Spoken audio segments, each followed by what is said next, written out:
Hello everyone, আসসালামু আলাইকুম। Welcome back to my channel. সবাই কেমন আছেন? আমি আল্লাহর রহমতে আমার ফ্যামিলি নিয়ে ভালো আছি। কাছে কিংবা দূর থেকে যারা আমার ভিডিওটি দেখছেন সবার জন্য দোয়া ও শুভকামনা। আপনাদের মাঝে আমি নতুন একটি ভিডিও নিয়ে হাজির হয়ে গেলাম। আজকের ভিডিওতে আমি আমার রুমের ফার্নিচারগুলো পরিষ্কার করছি, ওগুলাই আপনাদের সাথে শেয়ার করব। যারাই ভিডিওটি দেখছেন একটি লাইক দিয়ে ভিডিওটি কন্টিনিউ করবেন। আপনাদের একটি লাইকই আমার ভিডিওটি অনেকের মাঝে পৌঁছে যেতে সহযোগিতা করবে। যারা আমার চ্যানেলের নতুন ভিউয়ার্স, আপনাদেরকে বলছি যদি আমার ভিডিওটি কোনো অংশে কিছু ভালো লেগে থাকে তাহলে আমার চ্যানেলটি সাবস্ক্রাইব করে দিবেন। আর সাবস্ক্রাইব করে অল নোটিফিকেশন অন করে রাখবেন, যাতে করে আমি নতুন কোনো ভিডিও আপলোড দেওয়ার সাথে সাথেই আপনার কাছে নোটিফিকেশন চলে যায়। বলতে বলতে কিভাবে 2.5টা মাস কেটে গেল বলতেই পারি না। কিছুদিন আগেও বলতেছিলাম যে কেন সময় যাচ্ছে না, কাটছে না, কবে যাব। এখন যেই যাওয়ার সময় চলে এসেছে, এখন আর ভালোই লাগছে না। কি আর করার, অনেক দিন তো হলো বাবার বাড়ি আছি, এখন তো নিজের সংসারে ফিরে যেতেই হবে। যাওয়ার সময় তো হয়েই গেল, তাই ভাবলাম যাওয়ার আগে নিজের রুমের কিছু ফার্নিচারগুলো একটু পরিষ্কার করে নেই।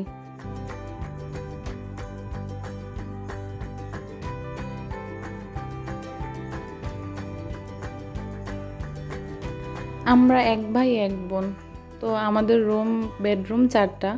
তো আমার রুমে আমি যখন না থাকি তখন কেউই আসা হয় না তেমন, বাড়িতে শুধু আমার মা বাবাই থাকেন। আমার ভাই মাদ্রাসায় হোস্টেলেই থাকে। তো আমি না থাকলে তো এই রুমে তেমন কারোরই আসা হয় না, বিদায় ফার্নিচার তেমন পরিষ্কারও করা হয় না, মাঝে মাঝে করা হয়। অনেক দিন ছিলাম, যেহেতু চলে যাব তাই অনেক কিছুই গুছাতে হবে। তো আজকে আমি রুম শুধু ফার্নিচারগুলোই পরিষ্কার করে নিতেছি।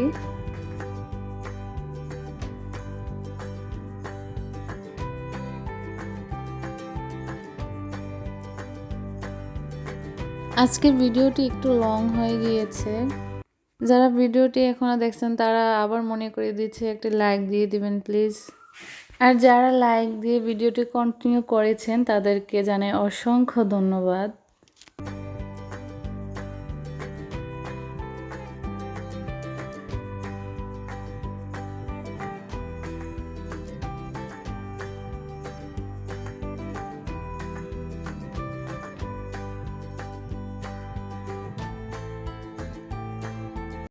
আর হ্যাঁ, কারা কোথা থেকে আমার ভিডিওটি দেখছেন তারা কমেন্টের মাধ্যমে জানাবেন।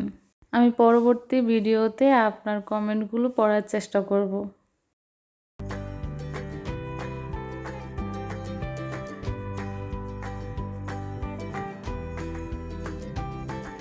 মেয়েরা বিয়ের পরে বাবার বাড়িতে যতদিনই থাকে না কেন, 1 দিন 2 দিন বা 1 মাস 2 মাস, কিন্তু আপন তো সে স্বামীর ঘরই।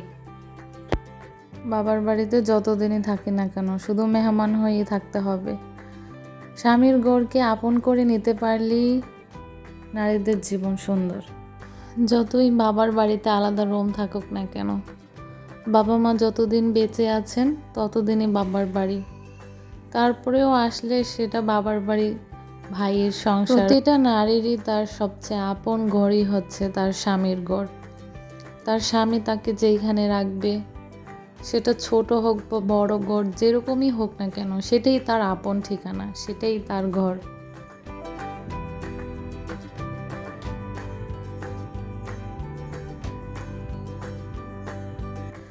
কোনো এক সময় এই ড্রেসিং টেবিলের সামনে কত সাজুগুজু করতাম, কত কি করতাম।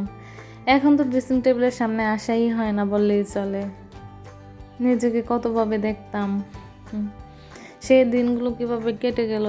এখন আলহামদুলিল্লাহ, আল্লাহ আমাকে একটা সন্তান দিয়েছে, তাকে নিয়েই সময় কেটে যায়।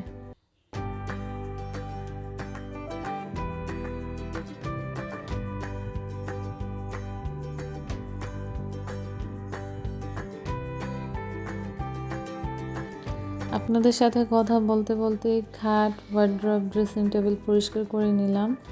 এগুলো শেষ করে দেখলাম যে গ্রিলে অনেকটা ধুলো জমে আছে, তো ওটাও পরিষ্কার করে নিচ্ছি। আমার রুমের এই পাশের জানালাগুলো তেমন খোলা হয় না, জানালার মধ্যে কোনো পর্দাও নাই, আমার থাকা হয় না তাই পর্দাও টানানো হয়নি। যারা এই পর্যন্ত ভিডিওটি দেখেছেন তাদের অন্তরস্থল থেকে তাদের জন্য দোয়া ও শুভকামনা।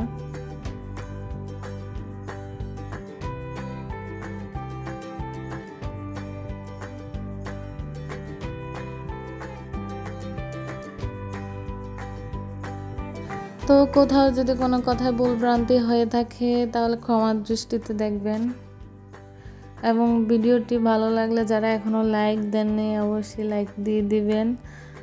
যারা দিয়েছেন তাদেরকে অসংখ্য ধন্যবাদ। আজকের ভিডিওটি একটু লং হয়ে গিয়েছে।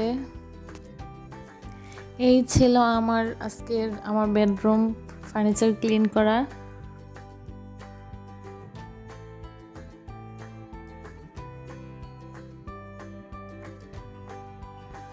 তো ভিডিওটি শেষ পর্যন্ত দেখার জন্য অসংখ্য ধন্যবাদ।